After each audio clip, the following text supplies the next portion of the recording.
In short, abortion is murder. And that's starting at the moment of fertilization, even prior to implantation. So the Plan B pill, or what's known as the morning after pill, which is used to terminate or kill a baby prior to implantation, that is an abortion. Other forms of abortion in this category would include what happens in IVF when a fertilized egg is created and is oftentimes destroyed. Those that do are terminating or destroying a human life. IVF. What is that? In vitro fertilization. Organization Abolish Abortion Texas, we are a specifically, explicitly Christian organization.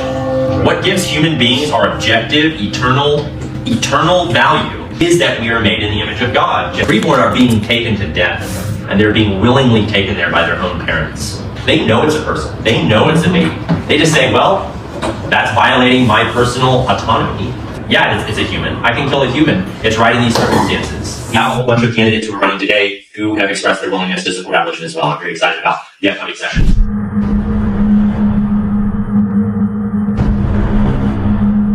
In regards to incest or rape, then?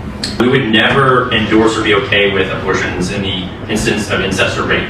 We shouldn't charge a child with the crimes of their father. And there's no evidence that an abortion somehow makes a woman feel better. Pregnancy center. Statistics actually show that a woman that carries a baby from rape heals better than a woman that aborts. This sounds like a great thing on the surface. Statistics aren't accurate, and you know they're not accurate. No, they are accurate.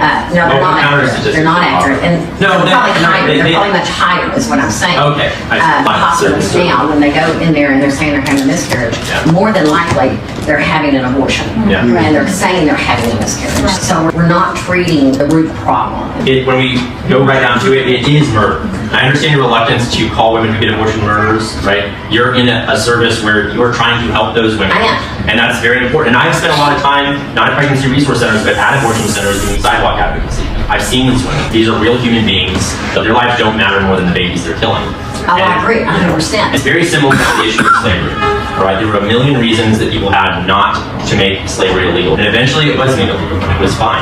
And it doesn't mean that there were complications with that. I'm not saying there are complications with it. But let's not wait till we've sorted everything out and it's pristine. And I don't want to wait. Right? I don't want to wait. It's the equal protection idea that we're not going to kill anyone. Right? That doesn't deserve it. If you've been charged with murder, right, those are circumstances, but a baby we're not going to kill, even if they're the product of rape. A very specific scenario that gets confusing is the instance where the life of the mother is in danger. Specifically, we don't say, oh, you have a condition that could be life-threatening. We're talking about imminent danger to the mother now. In that situation, you triage both patients, the baby and the mother, and you do whatever you can to send. You have to save the life of the mother because the baby's dependent upon the mother, right? Baby's far enough along that the baby can be removed healthily, then we're going to do that, and we're going to treat both patients separately. Talk about the penalties that would be assessed against the woman. Yeah. What would those look like if... So murder currently exists under the Texas Penal Code that defines murder and then says abortion is not murder. We remove them.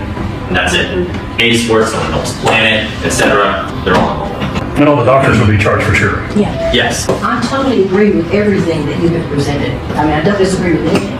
If we say that they have murdered the child and we're going to prosecute them and we're going to in some way make them pay money, death, prison, whatever, I see a conglomeration of a mess trying to get all that done. Yeah. We got 50, 60,000 abortions in Texas. Do you want to arrest 50, 60,000 women? Let's say this was done nationally. Do you want to arrest 1 million women every year?